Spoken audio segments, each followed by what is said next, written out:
Hello po. Hello po sa inyong lahat. Isang magandang umaga po sa inyong lahat. Ngayon po ay 21 ng Disyembre, December 21, 2024 at ang oras po dito sa Los Angeles, California ay alas 6:18 ng umaga. Saturday po ngayon. Saturday at may lakad kaya inagahan ko.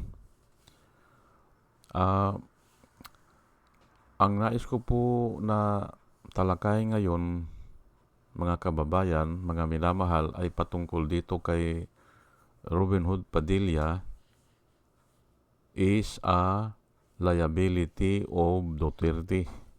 Ayan po. Liability niya po yan. Hindi niya po asset yan. Liability niya po yan. At yan ang tatalakayin ko ngayon. Nang dahil kay Robin Hood Padilla, mas lalo ang mga tao ay nagagalit. Opo. Mas lalo ang mga tao ay gustong makaganti sa mga Duterte. Nang dahil kay Robin Hood Padilla ay pwede siguro na sabihin natin na ang mga tao ay umiiyak at humihingi ng pabor sa Panginoon na sana ay parusahan na yang mga Duterte. Kasi nga ay yan si Robin Hood Padilla, naging senador lang yan kasi nga dinaya nila Opo. Dinaya po nila ang eleksyon. At siyempre, ang ordinaryong tao mag-iisip ay bakit tayo bumabayad, hindi ba? Babayaran natin si Robin Hood Padilla. Ipagpalagay na ang sweldo niyan ay isang buwan ay 200,000 pesos. Ipagpalagay na natin. Wala pa yung mga yung mga pork barrel o kung ano man yan. Mga kapritso. Ay sa 6 na taon po yan. Ang taong bayan po ang magpapasahod dyan. Kaya yan ang sinasabi ko, bakit ang mga tao ay galit na kay Duterte. Opo, at isa na nga yan, yung balita lang kahapon, 200 na mga pari. Opo, ang magrarally o maghahayag ng dismayado na sila kay Sara Duterte. Iyan po ang isang dahilan dyan. Dahil nga dyan kay Robin Hood Padilla. Opo, na siya ay nahalal dahil ay dinaya lang po yan.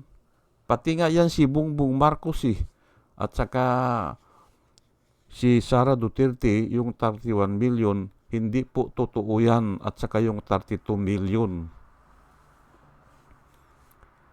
Ngayon ay ang akala siguro ng mga Duterte ay mga asset nila yan. Si Bongo, si Bato de la Rosa, at saka si Robin Hood Padilla, at saka yung kung sino man yung pinanalo nila dyan. Hindi ko na iisa-isahin. Pero nga, ay hindi naman nagpe-perform yan para sa bayan. Sila ay nagpe-perform para kay Duterte. Kaya galit na galit ang mga taong bayan.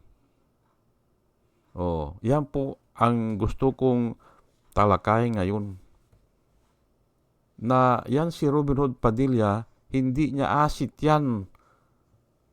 Walang maitutulong yan sa kanya kasi nga walang alam hindi alam ang gagawin yan. Paano makakatulong lang sa kanya? Paano tutulungan niya ang mga Duterte na siya ay walang alam sa batas, walang alam sa kanyang trabaho? Hindi ba? Puro forma lang yan. o puro drama. O, drama lang yan. Magdadrama lang yan, pero magagalit ang mga tao. Ayan nga, at palagay ko itong pag-impeach kay Sara ay tuloy-tuloy po yan. Ang ibig kong sabihin, yung mga tao hindi nahihinto dahil nga dyan sa pinaggagawa ni Robin Hood Padilla. Oh, hindi ba? Tanungin ko po kayo, kung kayo ay may kumpanya o isang yung parang manpower service, hindi ba? Kukuha ba kayo ng hindi qualified? Yan po ang tanong ko sa inyo eh. Kukuha ba kayo ng isang tao na hindi marunong tapos i-hire nyo para manungkulan sa inyo? Hindi po eh. Hindi gagawin yan. Yan ang sinasabi ko. Wala tayong magawa kasi nga ay dinaya nilang eleksyon o niloko nilang eleksyon kaya nakaupo yan. O, ay 6 na taon po yan. O, na sila ay naandyan o sasahod sila. At ang nagpapasahod po niyan ay mga taong bayan. O kaya ang mga taong bayan po ay galit na dahil dyan sa ganyan. Yan po ang sinasabi ko. Opo. Pero bago po ako magpatuloy, ay hayaan nyo muna na pasalamatan ko muna itong mga sumusubaybay sa atin o nag-like o nag-share o nagko-comment. Ito po sila, Salamat po sa inyong lahat. Rosana Narumi ng Japan, batch number 1 po ito, Salamat po sa inyong lahat. Al-Ulalya ng Bacoor, Pampanga, salamat po. Librager Alex Sarmiento, Dolor Garcia ng Milano, Italy, Nana Antibi ng Barin, Will Utaib ng Laguna, Nelson Balyaran, Julia Magbanua ng Singapore, Andre Deliver, Arnold Pernan ng Cebu, Larry Narbais, Jos Shalan, Elenita Sklapler ng Germany, Ben Puno, Liti Peralta ng Mamburao Occidental, Mindoro, Maribel Baligat Colio, Quertiquio, Juna M, Rinaldo Aventino, Mel Herrera ng Evanston, Illinois, Ernesto Aburque, Pleaser Eduardi, Hias Bin San Juan, Roman Di Paz, Mary Grace Santos, Pacmando, John Cabrera, Luwin Sigako, Ike Maglasang, Linda Trasmonte, Linda Walton, Sasha Andigwid, Lini Bungat, Agripino C, Eduardo Gonzales ng Singapore, Bumble D, Juana Duco, Ernesto Honrado, Josephine Lucas, Bert Abogado, Dimitrio Pascual, Soledad Di Maculangan, Brenda Martin, CJ Torrio, Melchor Tolentino, Brother Pacamara, Manuel Lim, Danilo Magno, Lawrence Alendayo, Edelberto Infante, Boss Reyes, Paul Vincent Lim, Sonny Gaya, Rupino Baldos, B.T. Velasco, William Ilay, John De Cinco, Victorino Repran, Norman Nabatar, Bonifacio Avila, Danilo Magno, Carl Alman, Salvi Ibanez, Domus Ticton, Tibtib Mercado, Bernadette Francisco, User P.O., Cyril Andres, Hermihenil Dugardi, Rubin Delpin, Mama Gina, Lanzo Mintak, Leonardo Asibis at saka si Jose Tosi. Salamat po sa inyong lahat. At ito naman po ang mga vloggers na nire-recommenda ko po sa inyo na ating panoorin at suportahan. Ito po sila, si Michael Apasible Bulletin, Attorney Insurrecto, Bunyog Pagkakaisa, Blancaster Armandin, Engineer Toto Kausing, Aling Marie, Mister, sa totoo lang to, Christian Isguera, PMTGR Vloggers, The Action Man, Roy Japantors, Divina Apostol, CG Pichay, Kapihan ni Art at Ago, Dem Just Journey, Kakamping, Ang Batas with Attorney Claire Castro, Ka Waldi Carbonel, at saka si Attorney Silo Magno. Ugaliin po natin na makinig po sa kanila at marami po tayong matututunan sa kanila at nakikita ko po na sila ay nagbablog para po sa ikabubuti ng bayan. O sige po, at tayo po ay tuloy-tuloy na Ang sinasabi ko po ay ito si Robin Hood Padilla nang dahil sa kanya ay mas lalong nagagalit ang mga tao. Opo, dahil nga nakikita nila na bakit tayo may senador na ganyan? Bakit pinapasahod natin yan? Nang ganyan. Ganyan lang ang trabaho niya. Hindi ba? Ay kung iniisip ng mga Duterte na magiging dipinsa nila yan makakatulong sa kanila, asset nga, ay hindi po magiging liability nila yan. Opo. Dahil nga nabubwisit na ang mga tao. Ay simpre, ikaw ba naman magpapasahod ka ng ganyang tao as senator, hindi ba? Ay bakit ba naging senator yan? Ayan na nga, inuulit-ulit ko dito at baka bukas ay tatalakayin ko na naman kahit nakakaunti ang nanonood na dinaya po talaga yung 2019 election at saka yung 2022 election. Dinaya po talaga yan. Kaya nga ganyan ang resulta. Tignan nyo po ang komposisyon ng ating Senado, hindi ba? Sino ang mga members dyan? Mga walang kwenta, hindi ba? Dyan ay nagagalit talaga ang mga tao. Kaya nga ay, ayan na, marami ang magrarally. Palagay ko yan ha, tuloy-tuloy na po yan. Opo. Ngayon ay, ito na po ang Bible verse na ibibigay ko po sa inyo na talagang ganyan po talaga May mga plano ang mga tao. Opo, may mga plano, pero may Diyos po tayo May Diyos at nakikita niya yung mga plano. Ngayon ay kung minsan hindi niya tinutuloy yan o hinaharangan niya yan. Ito po Psalms 33 verse 10 hanggang 11. The Lord frustrates the plan of the nations. He thwarts the device of the people. The counsel of the Lord stands forever. The purpose of His heart to all generations. Ayan po ang nakasulat. Nagpaplano kasi ang mga tao o ang mga nation o ang mga leader, ganyan. Nagpaplano yan. Pero kung minsan ay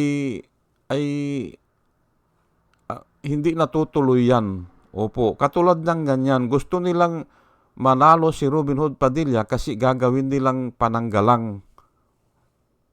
Gagawin nilang asset. Pero ayan nga, hindi mangyayari yan. Opo, dahil nga ang mga tao ay mas lalong nagagalit dahil dyan. Job 5:12, He thwarts the scheme of the crafty so that their hands find no success. Ayan po ang pinili kong Bible verse. He thwarts the scheme of the crafty so that their hands find no success. Ayan po.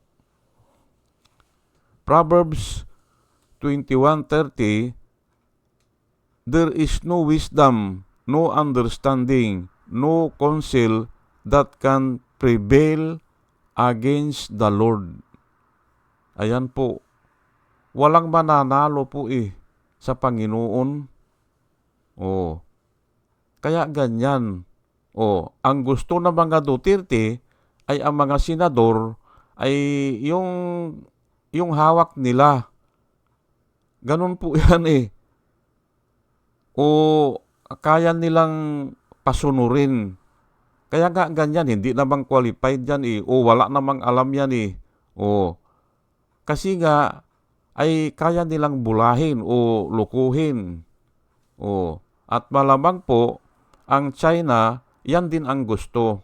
Yan ang kagustuhan po ng China na ang mga senador natin ay ganyan, mga walang alam, ganyan kay Robin Hood Padilla para madali nila tayong sakupin, hindi ba? Gusto nila tayong sakupin ay simple ay kung ang mga ganyan ang mga senador natin ay yes sir yan. Kay Duterte ay si Duterte naman ay hawak ng China kaya ganyan. Kaya po ang mga tao ay nagagalit o galit na. At yan ang sinasabi ko na si Robin Hood Padilla ay liability na yan o nagiging liability na ng mga Duterte. Opo. Ay hindi ko naman kayo pinipilit na maniwala sa akin, pero yan po ang nakikita ko dyan. Ang tao ay lalabas po yan. Lalabas at magrarally dahil nga sa ganyan. Sobra na kasi Sobra na. Sobra na ang ginagawa ng mga taong ganyan. Mga walang alam ay dinadalang usapan sa wala namang kwentang usapan. Kaya nga ganyan ay walang natin kung ano ang mangyayari dyan. Pero alam ko ang mga tao ay galit na yan. Opo. At yan ay makikita natin sa mga susunod na mga araw. Opo. Hindi ako naniniwala na mamamatay yung impeachment complaint na yan. Tuloy po yan. Kahit na kung minsan ang nakikita natin ang mga senador o mga congressman ay nadidili-dili nila, ay pero ang mga tao po, mismo na po ang mga tao dyan ang mag-rally yan sa mga matataong lugar para ipakita na ayaw na nila yung ganyan. Opo. Ngayon ay ang Diyos po ay katulad ng binasa ko ay gagawa po din ng paraan yan Opo, para yung plano nila ay kabaliktaran ang mangyayari. Example po natin si Marcos, siya ang nagbihis ng kapangyarihan. Binihisan niya ng kapangyarihan si Enrile. Ang akala niya siguro ay dahil si Enrile ay isang mahirap lang na tao pero matalino, abogado, ganyan, ang akala niya ay okay yun sa kanya. Pero bandang huli, yan po ang sinasabi ko, ang Diyos po ay dwarf. Parang nilalabanan o pinipigilan, di ba? Yung plano ng mga crafty. Yan po nakasulat sa Biblia Ay bandang huli ay si Enrile ang naghudas. Si Enrile ang naghudas kay Tandang Marcos. At yun po ang pinakamasakit. Na ang isang kaibigan mo o ikaw ang nagbihis ng kapangyarihan o sabihin na natin na ikaw ang nagpapakain sa palad, hindi ba? Sa palad mo, pinapakain mo yung tao ay biglang binitri ka. Yan po ang napakasakit. At yan ang nakikita ko na hindi na kayanan ni Marcos. Kaya tuloy-tuloy na siyang humina, nagkasakit o malubha ang sakit at namatay na siya after 3 years ata sa exile sa Hawaii. Hindi siya nakarecover. Ayan po Kaya nga tama ang nakasulat po ang Diyos po, He thwarts the scheme of the crafty, na nakasulat po sa Job 5 verse 12. So that their hands find no success. Ayan po. Ay baka nga yung pang inaasahan niya, natutulong sa kanya ay siya pa ang magsusuplong. At nangyayari po yan, yung dating kasamahan para ilibre niya ang sarili naman niya, gusto niyang ilibre ang sarili niya, ay sasabihin na niya ang totoo. At yun po ang napakasakit. Kasi dati mong kasamahan ganun ang nakikita ko dito sa mga itong mga tauhan ni Duterte na ginawa niyang senador, hindi ba? Ginawa niyang senador, pero palagay ko later on ay hindi rin makakaiwas yan na ilalaglag din nila si Duterte o ididiin pa nila para ilibre ang kanilang sarili. Yan po nakikita ko dyan. Opo. At sana sa ating pakikinig ng ganitong talakayan ay mayroon tayong nakukuhang wisdom sa Panginoon. Yan po ang aking panalangin bago po ako mag-umpisa. At sige po mga kababayan, mga minamahal, hanggang dito na lang po isang magandang umaga po sa inyong lahat. May lakad po kami kaya iniksian ko na lang. At salamat po sa inyong pakikinig. Salamat po ng marami. Salamat po.